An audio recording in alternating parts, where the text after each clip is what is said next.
their master, Elon Musk, will approve of this one. And all this chaos, all the memes and primary threats and mean tweets bullying lawmakers into submission could very well be instructive, could very well be our first preview of what the next 4 years will be like. Here's former Republican Congressman Adam Kinzinger. Look, President Musk this morning made it clear with all his vast government experience, which is basically he became rich on the federal government, that he doesn't want Republicans to pass this. And seemingly Vice President Trump kind of backed him up then at that point. And what it says about the politics is this is going to be a messy 4 years. It's where we start today with some of our favorite reporters and friends. NBC News correspondent Vaughn Hilliard is back for us. He's still in West Palm Beach. Also joining us, publisher of The Bulwark, host of the Focus Group podcast, political strategist Sarah Longwell is here. And joining me at the table, former congressman from Florida, MSNBC political analyst David Jolly's here.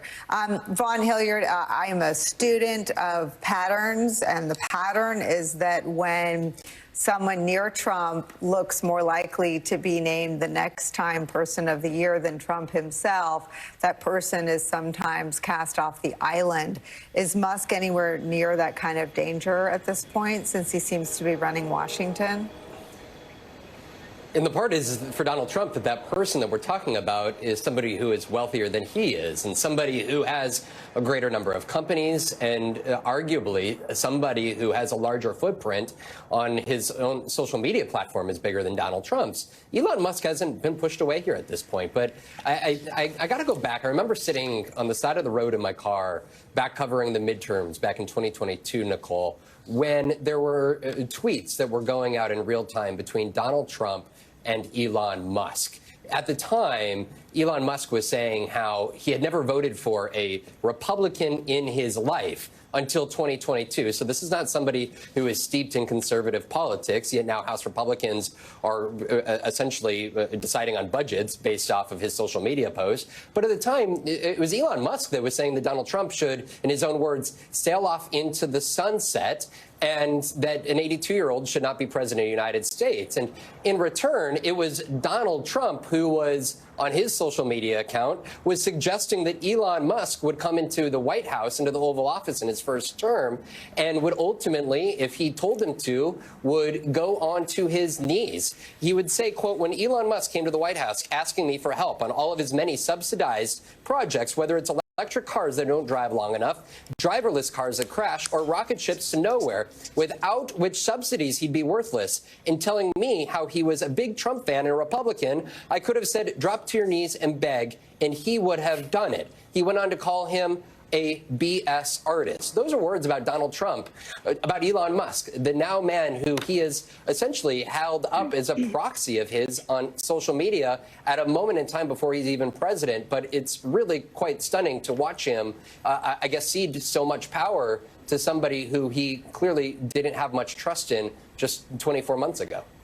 I mean, Sarah Longwell, for someone for whom all of the mythology is faux strength, but strength at any cost, he looks like he is clearly now publicly being led around by the nose by Elon Musk.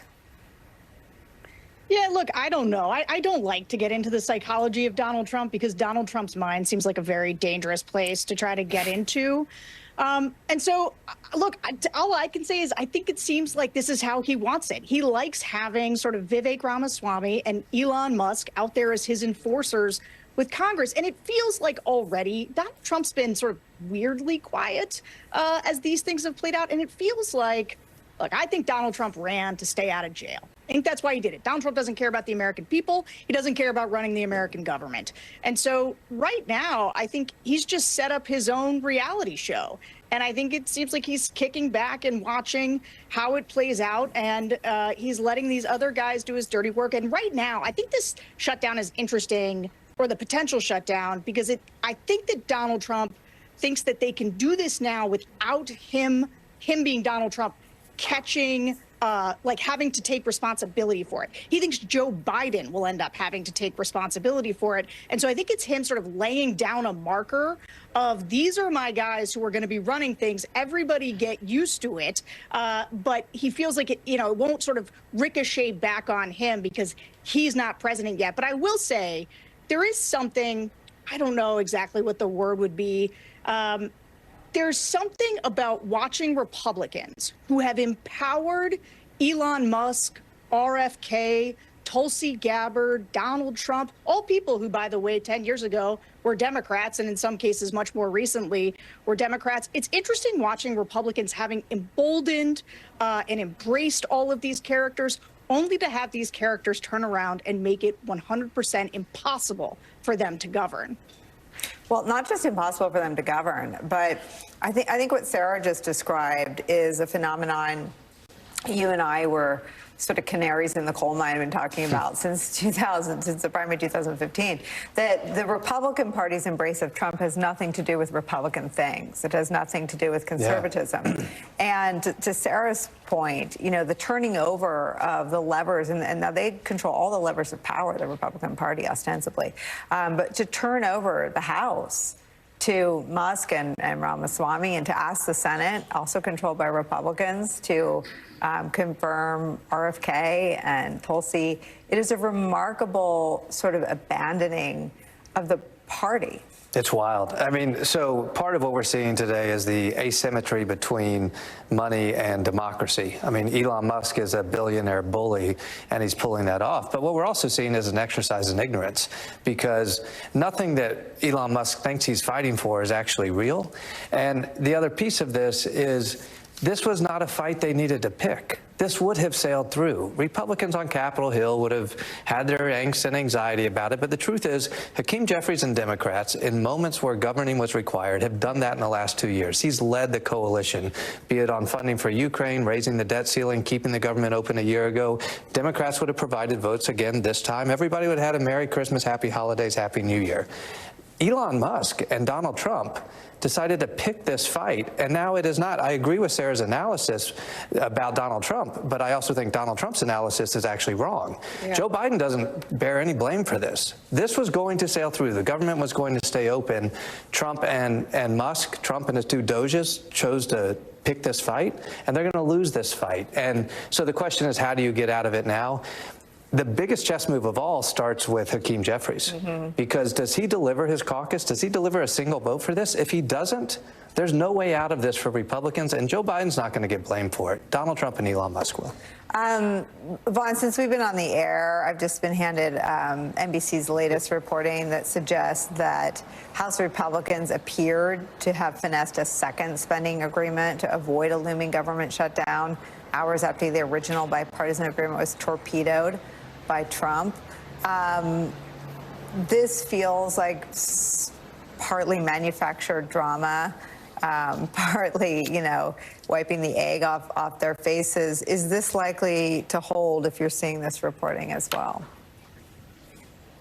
Yeah, it was the now president-elect just posting that there is a, quote, all caps success in Washington, that Speaker Mike Johnson, the House have come to a very good deal, and that it should be passed tonight, that it would extend the debt ceiling for 2 more years, which we would expect Democrats to push back aggressively on. Look, it is wild, I think we can objectively say, to watch a budget be created like this. We saw John Thune and the Speaker Mike Johnson sitting by Donald Trump's side at a football game on Saturday, and it's not clear the extent to which conversations existed about the CR. Elon Musk was there as well. These are men that have been together and who, as Speaker Mike Johnson said, he was on a text chain with Elon Musk and Vivek Ramaswamy. So it's not quite clear where there's a drop in communication. But I think that it's quite remarkable, too, to watch Elon Musk openly call for the shutdown of the government through January 20th. Of course, Donald Trump had 2 government shutdowns, traveled around the country talking to federal penitentiary employees, Forest Service employees, people who stopped getting their checks for several weeks. These are people that are federal civil workers who rely on getting paid for the work that they do, let alone serious conversations about the government agencies and the serious work that they do at a point in time in which places like the CDC are actively trying to work through and plan for a transition in which political appointees from the Biden administration will be leaving and will be needing to welcome in new employees. There's a lot of major repercussions, but this is, I think, for Donald Trump here, to how far can you convince the American public to go, right? We saw this in 2018, 2019 with his trade war. There were farmers who voted for him that I talked to repeatedly who said, we may not even be able to break even this year on our crops, but it's for the betterment, for the long-term good that Donald Trump will be able to secure for us. And that's an argument that we heard during the shutdown. It's for the long-term betterment, securement. So how long can Donald Trump continue to make that sort of a case to the broader American public, openly touting for a government shutdown?